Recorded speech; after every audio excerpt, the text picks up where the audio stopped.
Përshëndetje miq të emisionit tonë. Sot do të tregojmë disa nga mënyrat praktike se si të fillojmë pastrimin e mushkrive në kushtet e shtëpisë. Pra, të ndihmojmë trupin që ky të bëjë një vet pastrim. Problemi i sotshëm, kur shumë njerëz ankohen për sekrecionet mushkri, edhe pse nuk kanë sëmundje të rënda, ose kur ajrja që thithim është i ndotur me pluhura, tymra e të tjera, na krijojnë një rëndes në mushkri dhe mushkrit tona reagojnë duke prodhuar mukus për t'u pastruar dhe mbrojtur. Këto janë simptomat që mund të na shfaqen në fillim. Atëherë, si mund të veprojmë praktikisht për të provuar ose për të kuptuar nëse ne me të vërtet po mbi ngarkohemi në mushkri nga tymrat e marra ose jo, simptomat le të themi që janë kështu.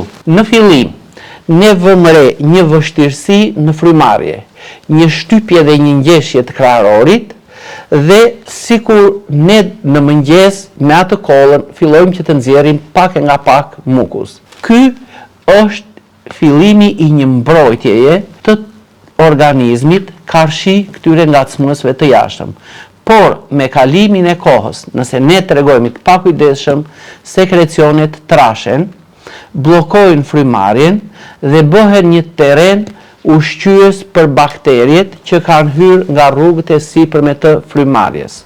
Është momenti kur trupi kërkon ndihmë për t'u pastruar. E cilët mund të jenë ata shkaktar kryesor që hynë nga rrugët e sipërme të frymarrjes dhe bëhen shkas që mushkrit tona të rëndohen.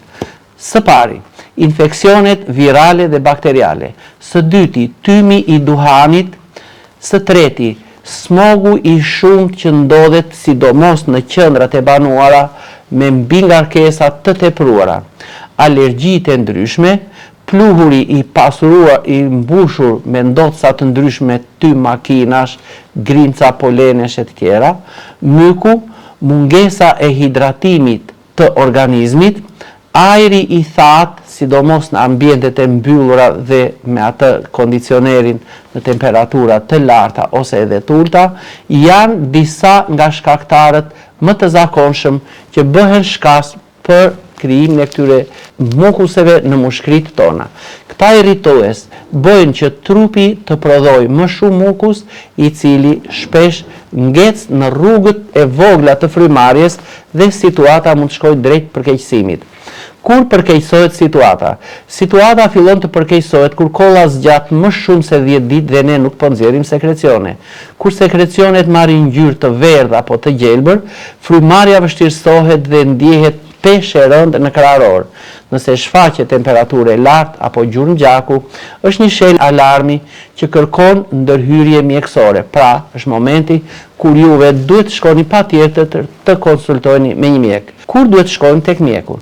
Nëse simptomat që kanë zgjatur më shumë se 10 ditë vinë duke u përkeqësuar, sekrecionin marrin ngjyrë dhe erë të keqe, sikur ne ndjejmë një gulçim, një rëndes në gjoftë në krahoror, duhet të drejtohemi tek mjeku, pasi ju jeni treguar indiferent karshi këtyre ngacmuesve të jashtëm. Ndërkohë, përsëri, theksojmë se ndërhyrja në kohë shmang komplikacionet dhe trajtimet më të rënda.